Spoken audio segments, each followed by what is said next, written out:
তাহলে আপনি কোন বন্ধুর মাধ্যমে ইসলামের খোঁজ পেলেন? আমি ইসলামের খোঁজ পাই, আমি বলবো না যে সে আমার খুব ভালো বন্ধু ছিল, সে আমার পরিচিত ছিল আর সে মুসলিমও ছিল বটে। আমি অনেকদিন পর সেটা জেনেছি আর আর তার বাড়িতে একদিন ধর্মের ধারণাটি উঠে আসে। সে জানায় সে একজন মুসলিম। আমি অবাক হয়ে যাই। সে ছিল আফ্রিকান আমেরিকান। আমার ধারণা শুধু আরবরাই মুসলিম হয়। সে আমাকে শুক্রবারের জুমার নামাজে যেতে বলে। তো আমি 1997 সালের ডিসেম্বর মাসে আমার শহরের মসজিদে গেলাম। সেখানে আমি খুতবা শুনলাম। খুবই সুন্দর খুতবা ছিল সেটি, খুবই সুন্দর, মিথ্যা বলবো না। সেটি ছিল আল্লাহর ক্ষমা নিয়ে। তা আমাকে সন্তুষ্ট করার জন্য যথেষ্ট ছিল না, কারণ আমি ইতিমধ্যেই অনেক সুন্দর সুন্দর খ্রিস্টীয় উপদেশ শুনেছিলাম। তাই আমি ইমামকে নামাজের পর বললাম, আপনার ধর্মের সত্যতার প্রমাণ আছে? বললেন হ্যাঁ। তিনি আমাকে তার অফিসে নিলেন আর একটা কোরআন দিলেন। আমি বললাম এটা কি? তিনি বললেন আল্লাহর বাণী। বললাম আমি এটা সম্পর্কে জানি, আগেও কয়েকবার এটা শুনেছি। বললাম আমাকে নিজের মতো করে এটা বুঝতে দিন, বাড়িতে গিয়ে পড়ে দেখবো কি হয়। তো আমি কোরআন পড়া শুরু করলাম। আমি প্রথম সূরা শুরু করলাম। সূরা ফাতিহা আমার মনে হলো স্রষ্টার কাছে প্রার্থনার মতো, কিন্তু দ্বিতীয় সূরার দ্বিতীয় আয়াতটি আমাকে কোরআন পড়তে বাধ্য করলো। সেখানে আছে এটা সেই গ্রন্থ যাতে কোনো ভুল নেই। তাই আমি সেটিকে ভুল প্রমাণ করতে চাইলাম, কারণ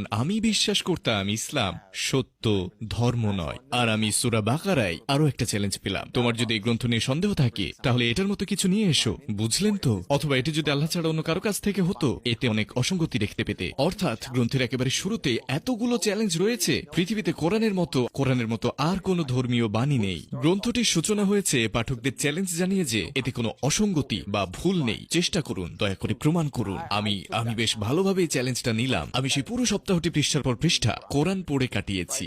শুক্রবার সন্ধ্যা থেকে রবিবার কোরআন শেষ করে আমি মুসলিম হয়ে যাই। এমনকি সেই প্রথম পড়াতেও আমি পারিনি, এমনকি আলেমরাও এটা পুরোপুরি বুঝতে পারে না। আর আমি পড়েছিলাম ইংরেজিতে। এই গ্রন্থে এমন কিছু নিশ্চয় আছে যার কারণে মনে অজান্তেই ভাবলাম এটাই সেই গ্রন্থ। এতে নবীদের কথা বলা আছে, কিন্তু বাইবেলের মতো নবীদের নিয়ে আজগুবি কোনো কথা বলা হয়নি। বুঝলেন, বাইবেলে নবীদের সম্পর্কে আজগুবি সব কাহিনী বর্ণিত আছে। কোরআনে রবের একত্বের কথা বলা আছে। এতে যিশু ও তার প্রচারিত বার্তার কথা বলা হয়েছে। বাইবেল এমনটাই খুঁজে পেয়েছিলাম, খুবই সহজ সরল ছিল সেটি। এমন অনেক কিছু আছে যেগুলো নিয়ে আমার ধারণা ছিল না, কিন্তু সেগুলো ছিল সত্য।